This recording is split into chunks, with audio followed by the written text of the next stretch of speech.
Let's take a look at how to use the Fleek light with your client. We'll begin by prepping the skin. Degrease and disinfect the brow region thoroughly with alcohol. Degrease the center of the forehead where the tiara will rest to prevent slipping. Ensure there is no residual makeup or oils on the skin. Next, help them put on the hairband. In the case that your client's hair is down or they have bangs, the hairband pulls it back so the face and the tiara are not covered by the hair. This is an important step because if part of the face or tiara codes are blocked, the scan will not turn out well. The best position to wear the tiara is around the center of the forehead, as opposed to on top of the head like a headband.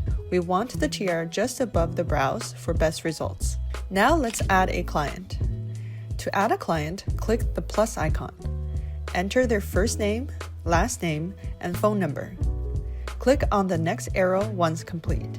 To load the profile of an existing client, you can either scroll to find it, or once you have many clients, you can search for them by name. Now we begin the scan process. Tilt the lamp upward until it is projecting on the client's face. Make sure to turn on the light on the mirror now by tapping the logo with your finger. We recommend that this light is always turned on before scanning. Adjust the height of the table or chair, so when the client rests their chin on the chin rest, their head can comfortably be positioned neutral, not tilting too far forward or too far back. Help your client position their chin in the center of the chin rest. Then guide their head rotation so that the 4 tiara codes are fully covered by each of the projected white rectangles. Ideally, they are facing directly into the mirror, not rotated to the left or right. You may adjust the lamp rotation as well to help with alignment. This is an example of the tiara codes in great alignment with the projected rectangles. This would be too low, this would be too high, and this or this is not well centered. We also want to check to see if the adjust focus until clear text on their face is in focus. If not, adjust the dials on either side of the lamp until it is crisp and no longer fuzzy. Great, now you're ready to take a scan. Left-click the mouse to enter camera mode. You'll see a message appear on the client's skin, prompting them to look in the mirror. Note, this message will be off-center and that's normal. While your client is looking in the mirror, advise them to not blink or move and take a picture by left-clicking the mouse. You know it's taken a photo when the message projected on their skin has changed. It is now prompting them to close their eyes. Ask your client to close their eyes, then left-click the mouse again. You'll see flashing lights for a few seconds. Advise your client to not move or open their eyes during this process. Otherwise, the scan will not be taken properly. Now the client needs to rotate their head towards the left, about 45 degrees. You can also ask them to turn towards the left camera if that's easier. The 4 projected white squares should now more or less line up with the tiara codes again. Here's an example of great alignment. Here are some examples of poor alignment.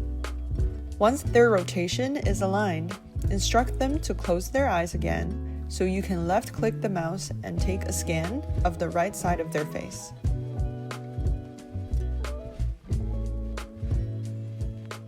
Now the client needs to rotate their head to face the right camera, about 45 degrees from the center position. The 4 projected white squares should now more or less line up with the tiara codes again. Once their rotation is aligned, ask them to close their eyes again so you can left-click the mouse and take a scan of the left side of their face. After the 3rd scan, the client can turn their face forward again and the default brows should load within a few seconds. Remember, before the scan, we had to tilt the lamp up so the tiara codes can fully be captured in the scan. But in this position, the mirror is tilted up higher as well, making it harder for your clients to see their full face in the mirror as you're designing their brows. After the scan is complete, we now recommend you tilt the lamp down slightly until your client can fully see themselves in the mirror. The default brows are a great starting point to minimize the tweaks you'll need to make to get to the final brows.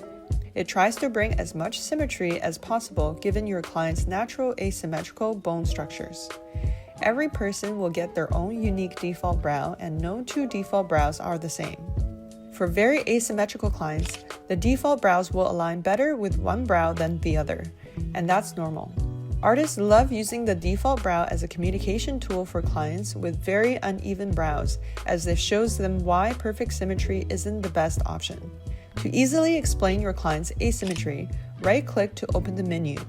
Then click on the grid tool. Now left-click and hold, and move your mouse left and right to tilt the grid and brows.